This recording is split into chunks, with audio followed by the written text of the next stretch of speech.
కంచిపట్టు చీరల సామ్రాజ్యం, తెలుగు ప్రజల షాపింగ్ ప్రపంచం వారాహి సిల్క్స్. కూకట్పల్లిలో ఏప్రిల్ 4న గొప్ప ప్రారంభం. ఈ జీరో పావర్టీ P4 పాలసీ కార్యక్రమానికి ఇక్కడికి వచ్చినప్పుడు ఒకటే ఆలోచిస్తూ ఉన్నాను.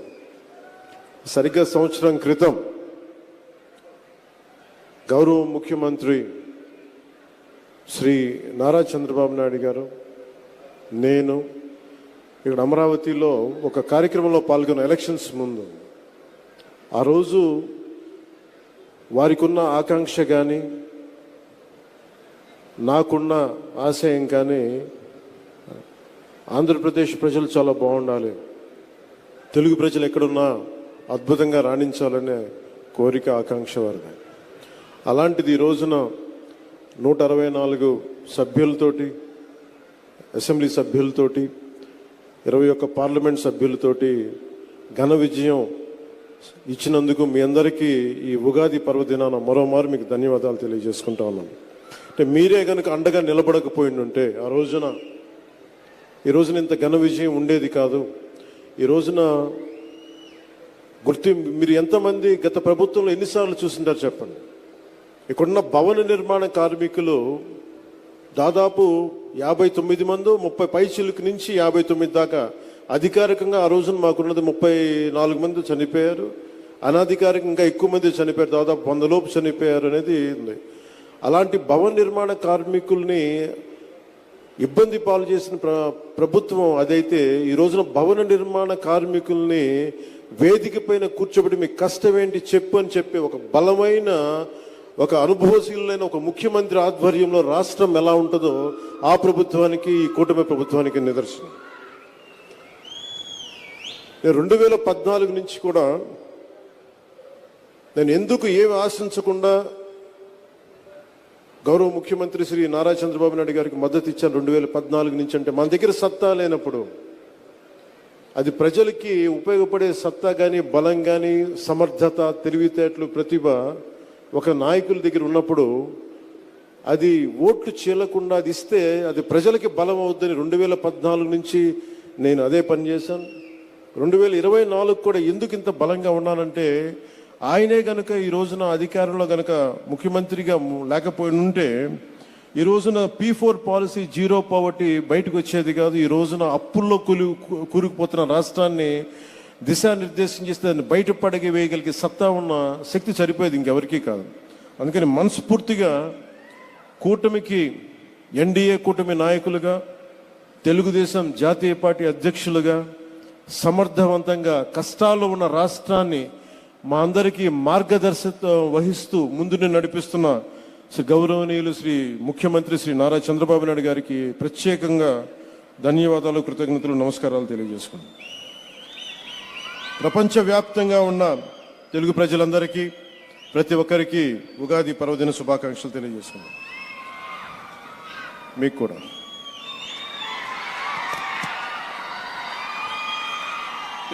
ఈ P4 గురించి నాకేమనిపిస్తుంటే, P4 అంటే డబ్బులు ఇచ్చేయడం, అందరికీ ఒక ఆలోచన ఉంటుందేమో. P4 అనేది చాలా చాలా కీలకమైంది.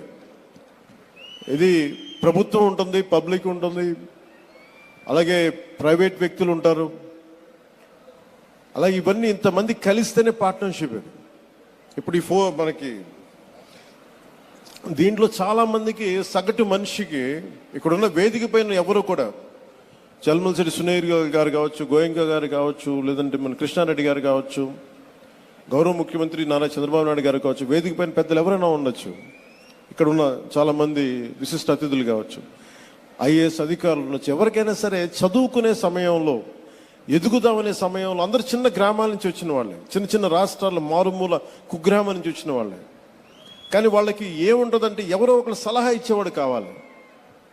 ఏదైనా నాకు అవుదాం, ఏదన్నా నా జీవితం మెరుగుపడాలి అంటే సలహాలు ఇచ్చేవాళ్ళు కావాలి. అది ఒకసారి మాట అవ్వచ్చు, లేదంటే ఒకసారి ఒక చిన్నపాటి ధన సహాయం కావచ్చు, లేదంటే చిన్నపాటి ఒక మాట సహాయం కావచ్చు. ఇవన్నీ వ్యక్తులుగా అందరం చేస్తాం. కానీ దీన్ని ఒక ప్రభుత్వ కార్యక్రమంగా దీన్ని చేపట్టినందుకు మనస్ఫూర్తిగా ముఖ్యమంత్రి గారికి మనస్ఫూర్తిగా నా అభినందనలు, ధన్యవాదాలు తెలియజేసుకుంటున్నాను. ఈ ఉగాది మన రాష్ట్ర అభివృద్ధిలో ఒక చారిత్రాత్మక రోజుగా నిలిచిపోతుంది. స్వర్ణాంధ్రప్రదేశ్ 2047 లక్ష్యాన్ని చేరుకునే దిశగా పేదరికాన్ని పూర్తిగా నిర్మూలించేందుకు జీరో పావర్టీ P4 పాలసీ అనే ఈ గొప్ప కార్యక్రమాన్ని ప్రారంభిస్తున్నందుకు మనస్ఫూర్తిగా ధన్యవాదాలు తెలియజేస్తున్నాను. దేశం మొత్తం గౌరవ ప్రధాని శ్రీ నరేంద్ర మోదీ గారి నేతృత్వంలో వికసిత్ భారత్ 2047 లక్ష్యాన్ని సాధించే దిశగా ముందుకు సాగుతుండగా, అదే దిశలో గౌరవ ముఖ్యమంత్రి శ్రీ నారా చంద్రబాబు నాయుడు గారి నేతృత్వంలో మన రాష్ట్రం స్వర్ణ ఆంధ్రప్రదేశ్గా రూపుదిద్దుకుంటుంది. ముఖ్యంగా 10 సూత్రాలు ఒక ముఖ్యమైన సూత్రంగా జీరో పావర్టీ నెరవేర్చేందుకు ఈ P4 పాలసీ అమలులోకి వచ్చింది. P4 public private people partnership అంటే ప్రభుత్వం, ప్రైవేట్ రంగం, ప్రజలు కలిసి పనిచేయటం, సామాజికంగా అంటే చాలాసార్లు సమాజంలో ఉన్నత స్థాయికి వెళ్ళిపోయి వీళ్ళు కింద వ్యక్తులకి, వర్గాలకి ఏమి చేయరు అని ఉంటుంది. ఎప్పుడు చేస్తూ ఉంటారు, కానీ ఏ ప్రభుత్వం కూడా ఇంత బలంగా ఎప్పుడు పూనుకోలేదు, చేసిన దాఖలాలు కూడా లేవు. వ్యక్తులు చేస్తుండొచ్చేమో, కానీ దీనిని ఒక ప్రభుత్వం నుంచి ఇలాంటి పథకానికి శ్రీకారం చుట్టినందుకు మనస్ఫూర్తిగా శ్రీ గౌరవ ముఖ్యమంత్రి శ్రీ నారా చంద్రబాబు నాయుడు గారికి మనస్ఫూర్తిగా వారికి హ్యాట్స్ ఆఫ్ తెలియజేస్తాను. ఎందుకంటే 90s అంటే ఒక నాయకుడు, ఒక పొలిటికల్ లీడర్ వచ్చే ఎన్నికల గురించి ఆలోచిస్తాడు, కానీ ఒక నాయకుడు, ఒక నిజమైన ఒక విజనరీ లీడరు వచ్చే తరం కోసం ఆలోచిస్తారు. అలాంటి వచ్చే తరం కోసం ఆలోచించగలిగే నాయకులే కాబట్టి ఈ రోజున గౌరవ ముఖ్యమంత్రి శ్రీ నారా చంద్రబాబు నాయుడు గారు వెంట మేమందరం ఎందుకున్నామంటే ఒక తరం కోసం ఆలోచించగలిగే వ్యక్తి.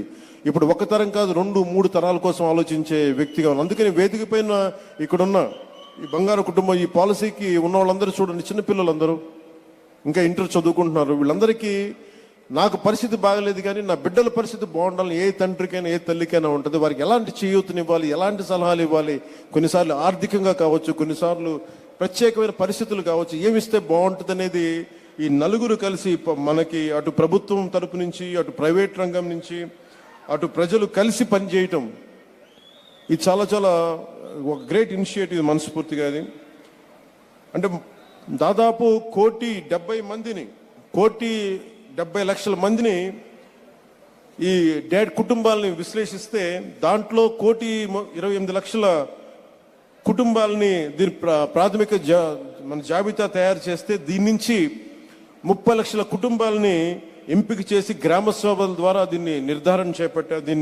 నిర్ధారిస్తున్నారు. అలాగే అన్యాయంగా ఈ పథకాలకు లేకుండా తొలగించబడిన కుటుంబాలను గుర్తించి అన్ని సవరణలు చేసేందుకు ప్రత్యేకంగా ప్రణాళికను రూపొందించారు. తుది జాబితాలో 28 లక్షల కుటుంబాలను, మొదటి జాబితాలో తుది జాబితాలో 28 లక్షల కుటుంబాలని ఎంపిక చేస్తాం. దాంట్లో భాగంగానే ఈ రోజున మన ముందున్న వేదిక పైన ఉన్న ఈ బంగారు కుటుంబం రిసైపెన్స్, ఎవరైనా సరే ఎన్టీ రామారావు, మన నందమూరి ఎన్టీ రామారావు గారి దగ్గర నుంచి కానీ ఎవరైనా సరే కింద స్థాయి నుంచి వచ్చారు.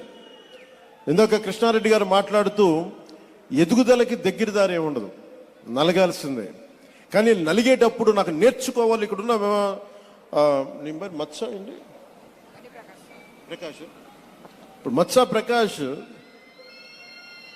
నేను చదువుకోపోయినా పర్లేదు, మా అక్క చదువుకోవాలి, మా అక్క MBBS చేయాలని ఎంత గొప్ప ఉద్దేశం అది.